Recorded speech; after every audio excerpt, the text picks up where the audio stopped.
There can be an air of uncertainty when it comes to reps and sets and weight selection when training.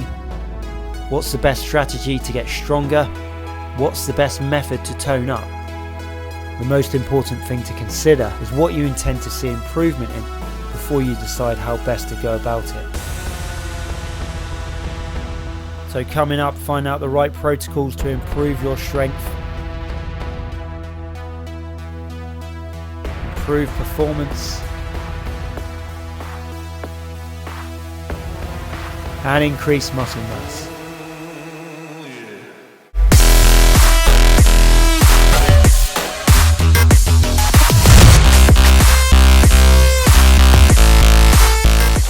And the key to knowing the best training protocol is for you to understand a little bit about energy systems of the body. And to illustrate this, I'm going to take you back a couple of years to when I set myself a goal to complete the world's longest monkey bars. I first attempted a set spanning 140 meters, which ended in failure. I wanted to test myself because I had set my sights on completing an even longer set 6 months later at the last ever Rat Race Dirty Weekend obstacle course. These monkey bars were quite famous in the UK obstacle scene, and this would be the last time this event ever made an appearance.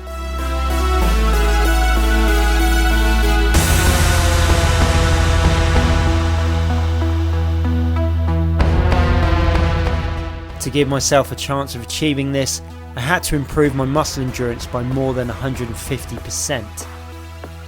So to do that, I had to train in the right energy system, and that simply meant clocking up the minutes spent on the bars. I have a whole playlist showing some of what I went through in training and the attempt itself. Be sure to check it out if you haven't already.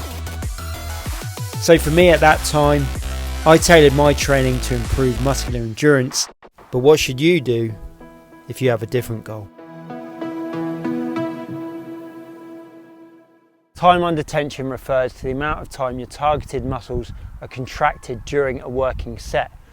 So if I pick up a pair of dumbbells and perform a tempo of 2 seconds down and 2 seconds up and work to failure, which I get to after 10 reps, failure meaning the point at which muscles can no longer perform with good form, then my time under tension for that set is 40 seconds.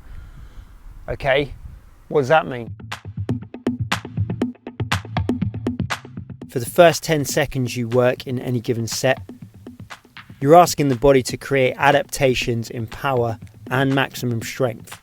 Included in this are the explosive movements you train. Those are the movements you attempt to do as fast as possible, or your maximum heavy weight lift.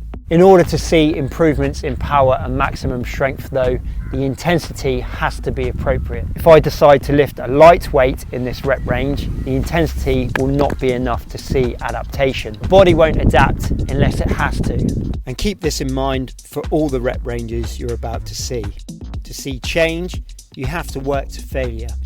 Working and reaching failure in the rep range of roughly 10 to 30 seconds would be where you want to be to see improvements in general strength. This is usually around the 4 to 8 rep range. If building muscle is your goal, then it's the 8 to 12 reps you want to hit. This equates to 30 to 60 seconds of work, and I will cover the bodybuilding rep range in more detail, so stick around to find out more. 12 to 15 reps is what you need if you want more toned muscles. And I should first explain what this actually means. A toned muscle refers to the amount of tension in a muscle. So all a toned muscle really is a muscle that stays slightly contracted. When we think of a toned look, it's more indicative of low body fat percentage and muscles that are generally more visible because there is less fat covering them. And yes, if you do have muscles that are more tense, of course, this will add to the overall aesthetics. It should go without saying you will need to optimize your nutrition, recovery and your lifestyle in order to see the best results if this is your goal. That's potentially something for another video. For now, let's get back to training. After the muscle toning phase comes muscular endurance, which I've already touched upon. There may be several reasons for wanting to improve muscle endurance. You already know what mine was. and depending on the reason or the event you're training for, cardiovascular requirements may come into play too. When your working sets are over a minute, you predominantly stress the slow twitch fibers. And for sure there's an overlap with all this stuff. Try not to think of it as clear cut-off points, but instead as a long continuum. For example, it's possible to gain some strength if you work in a high rep range, but only up to a point. These are what's generally considered to be optimal ranges. And indeed, the bodybuilding rep range of 8 to 12 reps works best because that's the range you stress fast twitch and slow twitch fibers. With bodybuilding, you're trying to hammer as much of the muscle as you possibly can, and that's why drop sets can work well for bodybuilding, and I believe it's also a good method for some calisthenics moves too.